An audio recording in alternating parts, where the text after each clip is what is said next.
get familiar.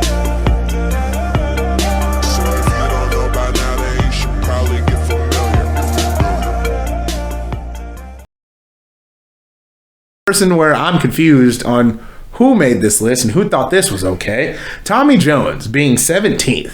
Someone send help. Please. Someone send help to me. I need a cited essay to tell me where it's okay for Tommy Jones. Where does this research come from? Send help, please. I need it in the form of writing, an email, something to tell me why the man who just given it's a modified house shot condition Bolero Elite Series. This man is throwing balls that he hasn't thrown and decided to run over the field in the Bolero Elite Series. Yes, came out with 100K laughing at people, and you're gonna put this man 17th? It's okay. To each their own. I'll respect He's you. Hall of Fame Monday too. But he's 17. He's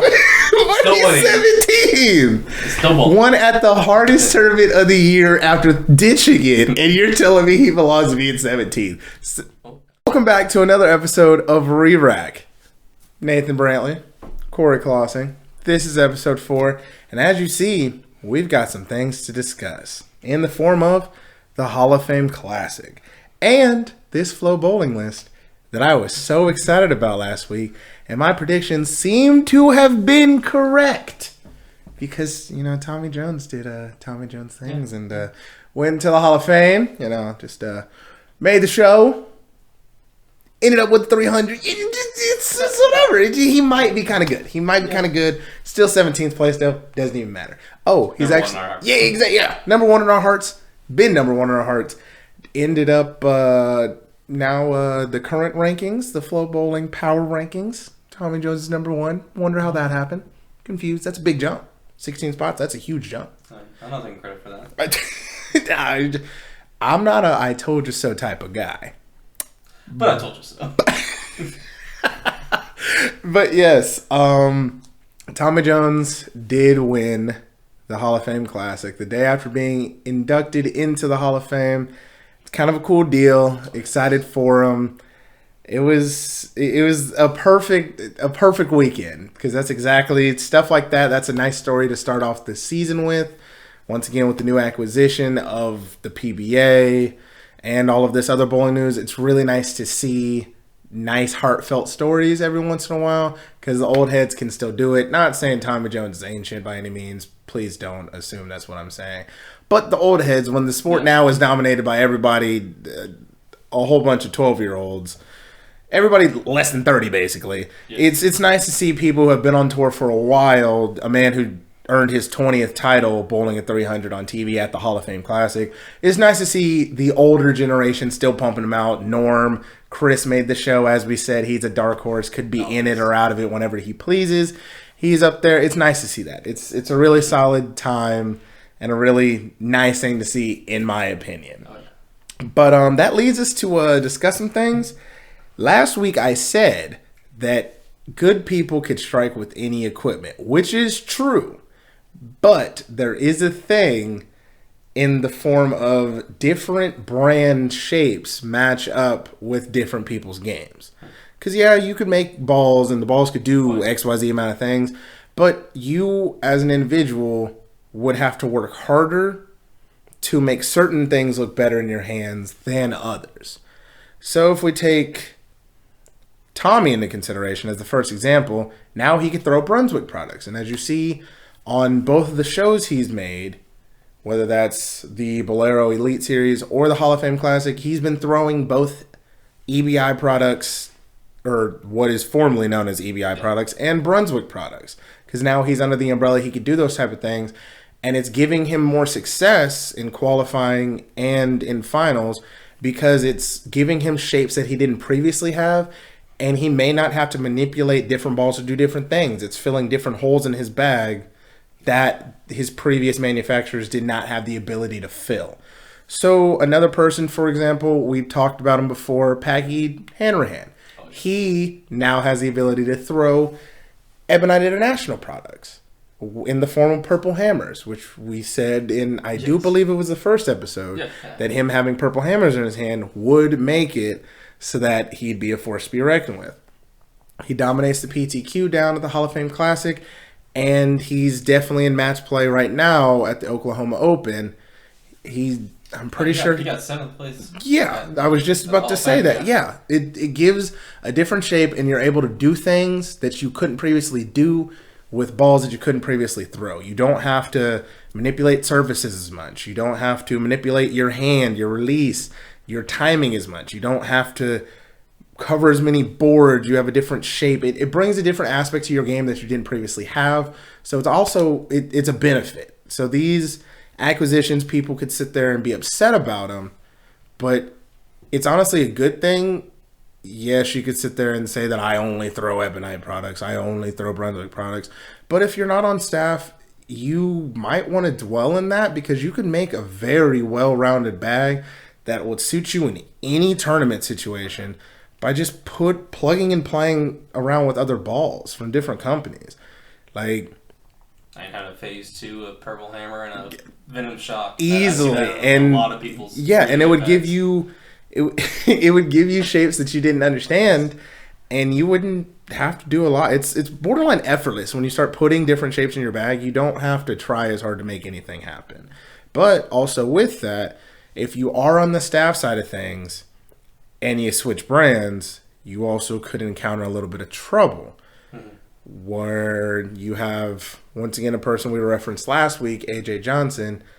Still, I feel as if it'd be less success at the moment because he's still learning what the shapes are, and it's different. It's a completely different thing to see 8, 9, 10 different shapes in your bag that you didn't previously have before. So Sean Rash with 900 Global last week took way down there. And this week he's in the hunt. He's doing a lot better. He made match play. It's a learning experience because the good bowlers can strike with whatever, but it's a completely different view of the ball going down the lane. As I said before, in the transition period of the block. So you got to know what you're working with in order to make these things happen. And equipment does play a large part of that, because nowadays equipment is so juiced that it could be night and day from brand to brand. It really could be. I've thrown Brunswick balls that did super cool things. I've thrown Storm and Roto in college. I've thrown Global balls recently. They all have different shapes, and it depends on the condition also. Sometimes you need that early hooking roll from an Ebonite ball. Yeah. Sometimes you need that dog leg hockey stick type of motion from a Storm Roto ball. Sometimes you need to clean through the fronts with preserving energy from a Global ball. Sometimes you need a reading the entire lane type of trajectory like a Motive ball gives you. All of them give you a different type of feel, and depending on your pattern and your game, it could work wonders for things. Well, it could work wonders in ways that you wouldn't believe. So since we're non-biased over here at Re-Rack, as you see on the Bowling Fixes channel, we have ball videos from every brand.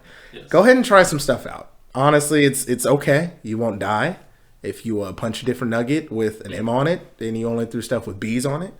You won't die if you punch stuff with a massive M on it. Yeah, a gigantic M on it, or lightning bolts and stars on it, or 900 Global on it, which I can tell you from personal experience, I really like the way Global stuff rolls. But I'm really good at leaving the 9-pin with Global stuff. But I also like the way Storm and Roto rolls, but I leave a lot more 10-pins with Storm and Roto stuff because of entry angle. So, different things match up for different... Pick your point. That's literally what you have to do. It's one of those things. I mean, you still could make a totally perfect bag out of one brand, but you could have holes that you could excel more with another ball. Yeah, like, for example, I've had situations where I've seen people throwing Purple Hammers, which, once again, that ball's OP. And we're about to touch on a different subject from what we talked about in earlier episodes about what's the next Purple Hammer. We need to talk about that because we have figured out what the next Purple Hammer is. But I've had situations where I've been bowling against people with Purple Hammers and I just had a pitch black in my hands. And we had to change the surface completely to get a remotely similar shape, but because of my game, I was able to, I guess, mirror something that they were doing, while the other people I were bowling with did not have that ability because our games differ. So where they could have benefited with a Purple Hammer, I could have used a pitch black. But then also other situations, I probably could have benefited with a purple hammer, and they did better with pitch black. So where I had to throw resin in certain situations, they could have stayed with urethane. It's How about how your game matches up with what Lane's giving you too? also yes. But this next purple hammer discussion, take a look at the Storm 6 Ways video for this pitch purple. Yeah. Goodness gracious. I have seen this thing in person. I haven't even watched the video because I'm afraid. This ball covers so many boards. It's stupid, and it doesn't even look like a urethane ball. Like it. And from Storm itself, it's not supposed to be a purple hammer knockoff. It's supposed to be its own unique thing. Which it is its own unique thing because it hooks 25 boards more than a purple hammer does. It is stupid. Yeah. This thing is stupid. But before I sit here and act like all it does is hook all the time. We'll know for sure. Yeah. Most def. Videos on the way. Stay tuned. Bowling Fix. Always got to look for quality content. Have a purple hammer versus pitch purple video. I think that might be a thing you could do. I feel like that should be a good. Maybe coming out. You gotta have the independent video. Yeah, you gotta have the independent video first. But then stay tuned because we could have some here versus there. And I like Battle of Brand stuff. It's a thing that whenever the staffers cooperate, of course, it's nice to have a Battle of the Brands thing going on. So then you can keep that rivalry off tour and on tour. It's a solid time. Did you hear that? What? You didn't. What? Hello, everybody. Sorry, slight situation occurred, but we're back. In collegiate news, the Kegel ISBPA Midwest Collegiate Classic Tournament. I'm not sure the name. Never got to bowl it. But the Midwest Collegiate, for sure. The men's side was won by St. Ambrose. And then the women's side was won by St. Francis. I did hear that... I did hear that we had a person who attends one of the neighborhood schools making ATT. Oh, yes. Brandon Biondo. Way to be out there. But, Spin Daddy. Yes. The Spin Daddy himself. Also, in miscellaneous bowling news, there is a renovation that occurred at the National Bowling Stadium. If you would like to, I believe USBC has the article about what all was done. They had a grand opening a couple weeks ago where they let in some residents and people in the area to bowl for free and see the renovations. They have pictures up if you're not going to be there. So just in case you wanted to investigate what it looks like now before you head out there for nationals, that is also an option. Or if you want to be surprised, you can do that. Or if you've never been before and you just want to look at some pictures of it, that's also a thing. Which is a category I fall into, so I'll see it in pictures, and then I'll see it this year when I go to Natties. But next year for Natties. This year's women's championships. I thought it was does it? Sorry, I got Natties and Reno women's championships are in South Point. Yeah, because they switched them, and then that means that Queens would also be where the women's. Yeah, okay. So to clarify, no, you're good. To clarify, this year, USBC's is at the National Bowling Stadium, and women's USBC's is at South Point. So, yeah, for everybody who didn't know that was a thing or didn't know the locations of them, there you go. Here for you. You probably had this planned out last year. Definitely. Definitely. It's not like the tournament doesn't start in like May or something. It's not. It's whatever. To each their own. Just in case you're just still looking for a team or still trying to plot something, there you go. That's where you're supposed to go. All over the state of Nevada. There you go. Yes. But also friend of the channel, Evan Gulotto. Happy birthday, man. Yes. I'll probably see you somewhere tonight. Probably. If not, make it to tomorrow. That'd be fun. But in more serious news, Jason Belmonte has opened up a means to donate to the fires in Australia. He's talked about it on multiple channels, and I believe there's a link to it somewhere amongst the bowling world. But we have the number here for you. You would have to dial +1 802 552 3566, and then after you dial that, you'll text FIRE to the number, and then it should send you a prompt to a link in which you could go to and donate. We'll go ahead and put that number in the description, just so you have it for future reference, so you don't have to dig through the video to find it, like I just did when I was looking for it to give it to you guys. But yeah, on a more serious note, go ahead, if you have the means to support the country, do it. It's pretty devastating. If you haven't been up to date on it and looked at it, it's unreal. Yeah. In the pictures, I'm sure cannot do it justice to the destruction that it's caused. But yes, there is a means for you to donate that is outside of any other non-bowling related place. If you wanted to keep it within somewhere that you knew in the bowling world, there's a way to do that. Belmo created a place for it to support. So, like as I said, if you can, do it. If not, then share it amongst your colleagues, your league teammates, whoever you know who can do it. Needs to have the awareness spread and all the support that can be given should be given, because like we said, it's absolutely tragic. But that concludes the episode today. Sorry to end it on such a not fun and giggly note. I mean, the bowling world is a step up. Yeah, Belmo's done enough for us. It's time that we give that a little bit too. Most definitely. He's not asking for much. He's given us years and years of entertainment and history. So it's only right that we support him in multiple ways outside of watching him throw a ball. And not even just him, his whole country. It's bigger than him. It's much bigger than him, and I'm thankful that he's using his platform to support instead of just sitting there and doing nothing. Because Bolero answered the call. They donated. Yeah, a whole bunch of tour players have also answered, and it's definitely a full support mission. So be wary and give if you can. But I am Nathan Brantley. This is Cory Klossing.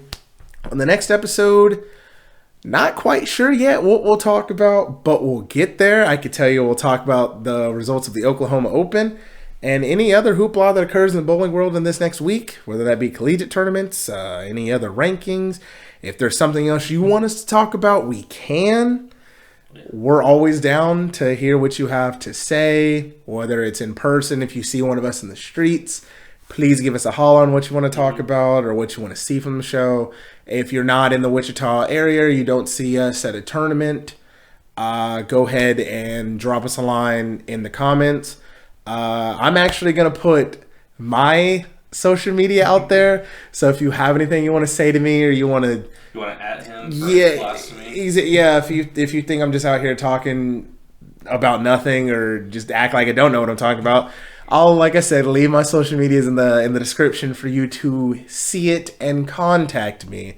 And also, if you think I don't know what I'm doing, there's some videos of me bowling on there, so you could look at that to see if I can pry them off, which I can. But yeah, as always, like I said, Nathan Brantley, Cory Klossing. This is Re-Rack. Look forward to seeing you next time. Like, subscribe, share, post notifications, the whole nine. We're officially monetized, so we're actually kind of real now. So yeah, definitely give us some love in the comments, in the upvotes, all that. But yeah, until next time, toodles everybody.